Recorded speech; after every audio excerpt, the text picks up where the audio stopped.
Ditampilkan sebuah kapal antariksa bernama Nightingale yang berisi anggota tim penyelamat. Mereka adalah Ben sebagai navigator, Yerzy dan Danica sebagai paramedis, Kayla sebagai dokter, serta AJ sebagai kapten. Di antara mereka juga ada anggota baru bernama Nick. Pria itu adalah seorang mantan pecandu obat-obat surga. Kini setelah dinyatakan bersih, Nick mendapatkan kembali lisensi terbangnya dan menjalani masa percobaan di Nightingale. Kayla menyarankan agar Nick mulai mengakrabkan diri dengan kru yang lain. Namun Nick menolak karena hanya tertarik pada Kayla yang masih belum pulih dari luka masa lalu.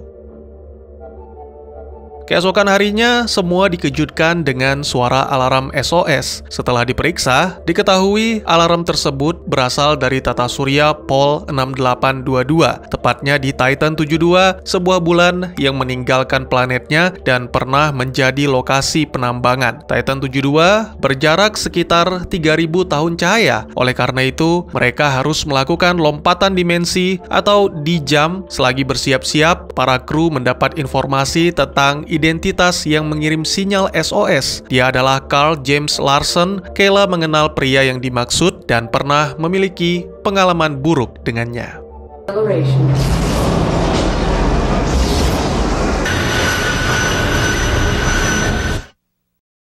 Beberapa waktu kemudian, setelah semuanya siap, dijam pun dilakukan. Para kru sempat mendapat beberapa penglihatan aneh, tapi untungnya dijam berjalan mulus. Semuanya selamat tanpa ada masalah kecuali Kapten AJ. Tubuhnya seolah menyatu dengan tabung dan ya, apa yang sebenarnya terjadi. He's still alive. Itulah sepenggal kisah pembuka dari film yang akan saya ceritakan. Berjudul Supernova, sebuah film fiksi ilmiah yang rilis di tahun 2000, disutradarai oleh Walter Hill, serta dibintangi oleh para aktor yang mungkin di antara kalian ada yang sudah kenalan. Baik, selamat datang dan selamat berjumpa kembali kawan. Mari ceritanya kita lanjutkan. Mengetahui bahwa AJ masih hidup, Kayla langsung meminta Danica untuk mengambil alat-alat yang diperlukan. Bersamaan dengan itu, Nick dan Ben disibukkan dengan puing-puing yang menghantam Nightingale. Itu menyebabkan kebocoran bahan bakar, dan yang lebih parah lagi, mereka sedang terhisap ke matahari biru yang semakin membesar. Ben menyebutnya dengan The Blue Giant, dan ya, dengan sisa-sisa bahan bakar, Nick memutuskan untuk bertahan di Titan 72. Kembali ke tim Kayla, Kapten AJ terus memohon agar dibunuh. Tentu saja Kayla awalnya ragu, ditambah lagi para kru yang lain juga melarang. Namun pada akhirnya, wanita itu terpaksa mengambil keputusan. Selain untuk mengakhiri penderitaan Kapten, ini juga demi keselamatan para kru. Setelah beberapa adegan, para kru menenangkan pikiran yang sepertinya kurang layak untuk ditampilkan. Ben memanggil Nick dan Kayla. Pria itu melaporkan tentang tabung milik kapten yang mengalami kebocoran, dan itulah yang menyebabkannya bermutasi saat dijam dilakukan. Lalu beberapa waktu kemudian, AI Nightingale yang diberi nama Sweetie meminta semua kru berkumpul karena Nick, yang kini menjabat sebagai kapten, akan menginformasikan tentang kondisi Nightingale. Gravitasi Titan 72 akan memperlambat gaya tarik The Blue Giant hingga 17 jam 12 menit. Bahan bakar nyaris tak bersisa, sehingga satu-satunya harapan adalah tenaga dijam yang akan terkumpul dalam waktu 17 jam 1 menit. Jadi mereka memiliki waktu 11 menit sebelum Blue Giant melahap Nightingale. Di tengah-tengah pertengkaran dan kepanikan, Sweetie melaporkan tentang kapal pengangkut dari operasi penambangan Titan yang terbang tanpa arah. Nick memerintahkan Sweetie untuk melakukan pencegatan dan meminta para kru bersiap. Kayla terlihat cemas, tapi entah mengapa dia mengaku baik-baik saja. Beberapa waktu kemudian, kapal angkut itu berhasil tertambat di Nightingale, namun sangat mengejutkan. Ternyata penumpangnya bukanlah Carl. Kayla mengaku tidak mengenali pria muda yang baru saja tiba. Dari hasil pemeriksaan, tubuh si pria muda itu sepertinya bermutasi dengan tulang-tulang yang telah diperkuat. Mungkin saja itu akibat radiasi, namun Kayla merasa pengobatan tidak dibutuhkan karena tubuh pria itu sehat bagai kuda. Tak lama kemudian, Kayla menjelaskan kepada Nick tentang Carl yang merupakan mantan kekasihnya. Mereka berpisah karena Kayla tidak bisa mempunyai anak, namun yang menjadi alasan utama adalah karena Carl seorang pecandu obat-obat surga. Sementara itu di ruang medis, si pria penumpang telah terbangun, namanya adalah Troy, dan belum apa-apa, dia sudah merayu dengan pujian-pujian yang membuat Danica tersipu malu. Hanya ada 5 tabung yang tersisa, dan oleh karena itu, ketika waktunya tiba, semua kru beserta Troy akan melakukan dijam, sedangkan Nick akan melarikan diri dengan pesawat ulang-alik menunggu tim penyelamat datang. Nick tidak mau mendengar bantahan, karena sebagai kapten, dia harus berkorban demi keselamatan kru. Tak lama kemudian, Kayla menemui Troy. Sambil menyuntikkan vitamin, mereka berbincang-bincang. Troy mengaku sebagai anaknya Carl, dan dia juga mengetahui tentang Kayla karena 3 tahun yang lalu, sebelum kematian, Carl sempat bercerita banyak tentang wanita itu. Kedatangan Nick menghentikan perbincangan yang mulai hangat. Karena sudah mengetahui apa yang akan ditanya, Troy pun langsung menjelaskan bahwa tidak ada seorang pun di Titan 72. Troy bersama dengan kelompok pemulung juga tidak menemukan benda-benda berharga di sana, sampai akhirnya kelompok tersebut mengkhianati Troy. Namun jika yang dicari adalah bahan bakar, maka Nick akan menemukannya di Titan 72, bahkan mungkin lebih dari cukup. Tentu saja Nick tidak 100% percaya, oleh karena itu dia meminta Danica untuk mengawasi dan Yerzy diminta untuk memeriksa kapal Troy. Yerzy sebenarnya tidak senang dengan tugas tersebut karena itu bukan keahliannya. Ditambah lagi, dia sempat melihat Troy yang sedang mencoba merayu Danica, sang kekasih. Beberapa waktu kemudian, setelah pemeriksaan dilakukan, akhirnya Yerzy menemukan suatu benda aneh yang memancarkan cahaya. Yerzy pun melapor dan meminta Nick datang sambil secara diam-diam merasakan sensasi yang luar biasa ketika menyentuh benda misterius itu.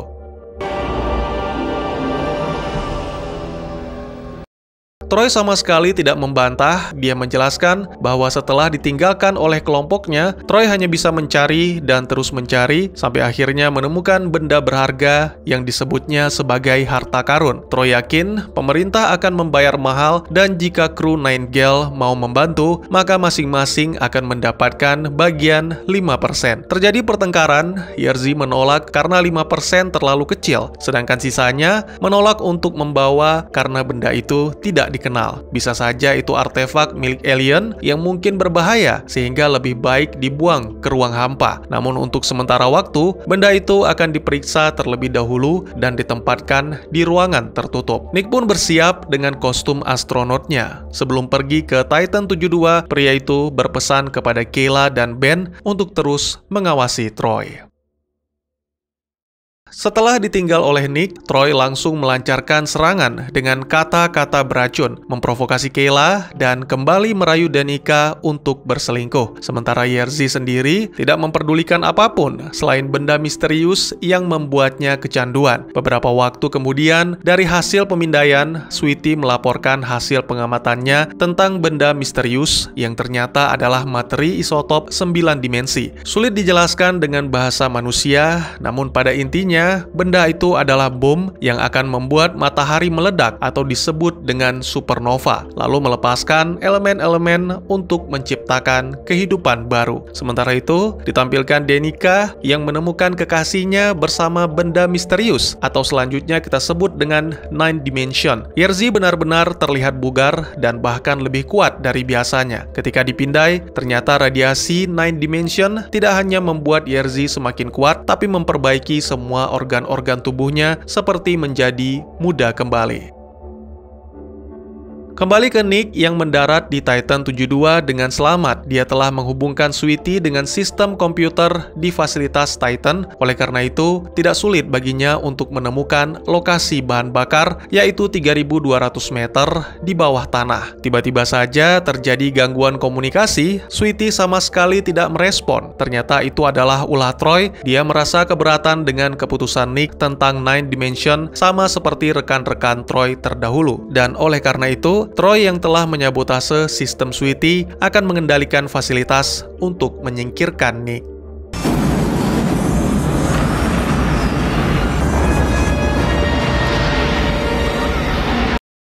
Danica datang dan memergoki Troy sedang merusak kendali kapal. Wanita itu mencoba melawan, namun sayangnya semua percuma. Segera Troy membuang Danica ke ruang hampa.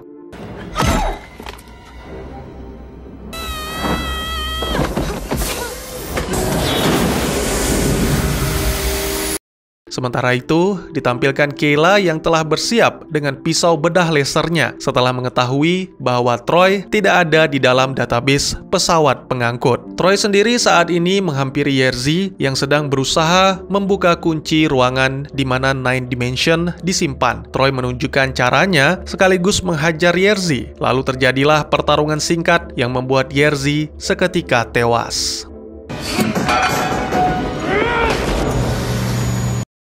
Sasaran selanjutnya Troy adalah Kayla. Tiba-tiba saja Ben datang dengan sebuah harpun. Dia telah mengetahui kembalinya pesawat ulang-alik tanpa Nick, serta menghilangnya Danica dan Yerzy. Tidak ada cara lain selain melawan. Oleh karena itu, mereka membagi tugas. Ben akan menghadapi Troy selagi Kayla menghubungi Nick.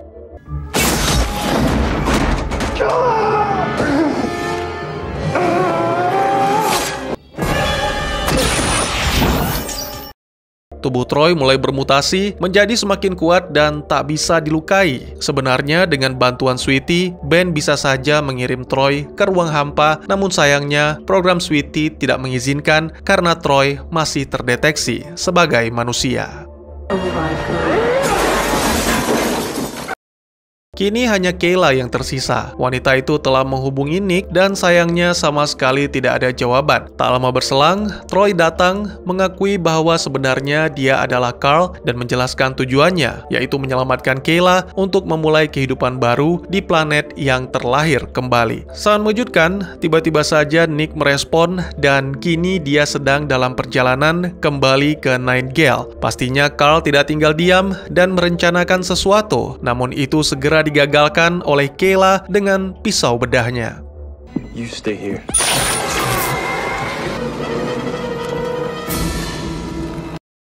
Setelah aksi kejar-kejaran yang cukup menegangkan serta tipu daya yang penuh kelicikan, akhirnya Nick berhasil tiba di Nine Gale. Sang kapten langsung mempersenjatai diri, namun sangat disayangkan semua itu percuma karena Carl benar-benar tak terkalahkan. Dengan kerjasama yang apik, Nick dan Kayla berhasil mencederai dan mengurung Carl.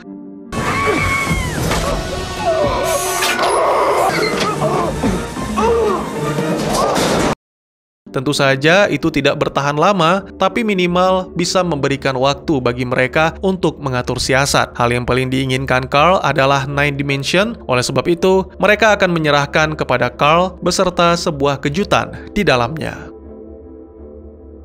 Tak lama kemudian, mengetahui tenaga di jam telah terisi penuh, Carl pun mengamuk menghancurkan tabung-tabung. Sekelebat dia melihat seseorang membawa Nine Dimension yang dikiranya adalah Nick. Padahal itu sebenarnya adalah android yang dikendalikan oleh Kayla dan tanpa sadar, Carl telah terperangkap di observatory lalu menemukan sesuatu yang tak terduga.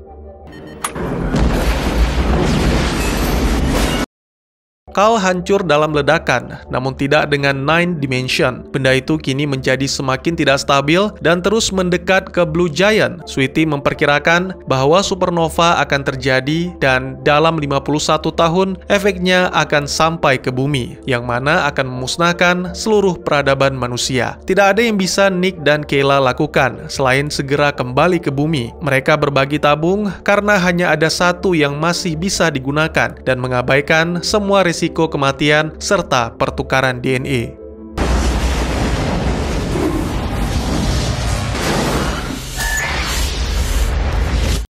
Film pun ditutup dengan menampilkan Nine Gale yang berhasil melakukan dijam. Sepertinya DNA Nick dan Kayla telah bercampur, lalu ada sebuah kabar yang menggembirakan bahwa kini Kayla sedang mengandung janin yang diperkirakan oleh Sweetie akan tumbuh menjadi bayi perempuan. Apakah Nick dan Kayla berhasil meyakinkan manusia di bumi untuk menyelamatkan diri dari bencana dahsyat yang akan segera terjadi? Dan tamat. Ya, sebenarnya film ini cukup berdurasi 60 menit saja. Terus sisanya apa, Bang? Nah, ini dia. Saya tidak menyarankan bagi adik-adik yang masih di bawah umur untuk menonton Supernova secara utuh, karena terlalu banyak adegan dewasa yang sebenarnya menurut saya tidak perlu. Jadi terkesan seperti dipaksakan gitu, sehingga membuat fokus kita teralihkan dari cerita film. Coba Anda pikir, bagaimana bisa para kru menenangkan pikiran dengan baku hantam dalam tanda kutip setelah sang kapten meninggal dunia dengan cara yang mengenaskan. Selain itu, kondisi mereka juga benar-benar tidak aman, terhisap ke Blue Giant bersama Bulan Titan yang sudah nyaris hancur. Seperti yang saya katakan sebelumnya, cerita film ini cukup sederhana. Sebuah tim penyelamat dari perusahaan bernama Transoma mendapat sinyal SOS dari seorang mantan kekasih yang mengerikan sekaligus pecandu obat-obatan surga. Dia berpura-pura mengaku sebagai Troy, anak sang mantan, tergabung dalam kelompok pemulung atau nama kerennya Scavengers. Lalu Troy dikhianati dan ditinggalkan oleh kelompok tersebut. Padahal, sebenarnya Troy yang bernama asli Carl ini telah menghabisi seluruh anggota kelompok karena mereka berpikir sebaiknya Nine Dimension dikuburkan kembali di dasar Titan. Ya, sejak awal si Carl ini memang tidak berniat diselamatkan. Dia hanya sengaja mengirimkan sinyal SOS langsung ke Nine Gale untuk membuat Kayla datang sehingga bisa dijadikan pendamping di alam semesta baru. Tidak diketahui siapa yang menciptakan, tapi saya pikir ini teknologi yang luar biasa gila. Tingkat kehancurannya sudah jauh di atas planet jika sebelum-sebelumnya kita sering menonton film-film pemusnahan seperti The Day the Earth Stood Still atau Knowing. Kerusakan yang ditimbulkan Nine Dimension ini jauh lebih parah sampai ke tingkat alam semesta. Jadi dimanapun Carl dan Nine Dimensionnya berada, efeknya akan sama saja. Hanya orang-orang yang telah menyentuh benda itu yang tidak akan hancur. Dan juga saya pikir di akhir film kemungkinan Carl sebenarnya tidak mati. Tubuhnya terbentuk kembali dan hanya melayang di ruang hampa, menunggu alam semesta hancur lalu tercipta kembali. Ya, selain membawa kehancuran, Nine Dimension juga memiliki peran dalam penciptaan. Setelah supernova terjadi, maka alam semesta akan mudah kembali dan kehidupan-kehidupan baru akan tercipta.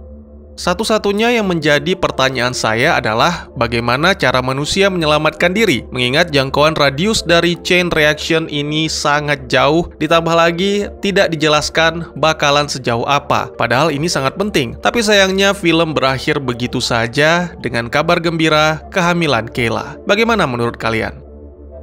Mungkin segitu saja teman-teman. Jika ada pertanyaan, pernyataan, atau requestan, silahkan. Bisa lewat kolom komentar atau bisa juga via DM ke Instagram saya di @tekugusto. Insya Allah pasti akan dibaca. Mari kita jadikan kolom komentar sebagai sarana penambah wawasan dan menciptakan jalinan persaudaraan, bukan malah menjadikannya sebagai tempat pembulian sehingga menciptakan permusuhan. Jangan lupa untuk dukung terus channel ini dengan cara share, like, dan subscribe, karena dukungan dari kalian sangat berharga bagi saya demi perkembangan channel ini. Saya Gusto, sampai jumpa di video selanjutnya. Tetap semangat, tetap bersyukur setiap hari. Dadah!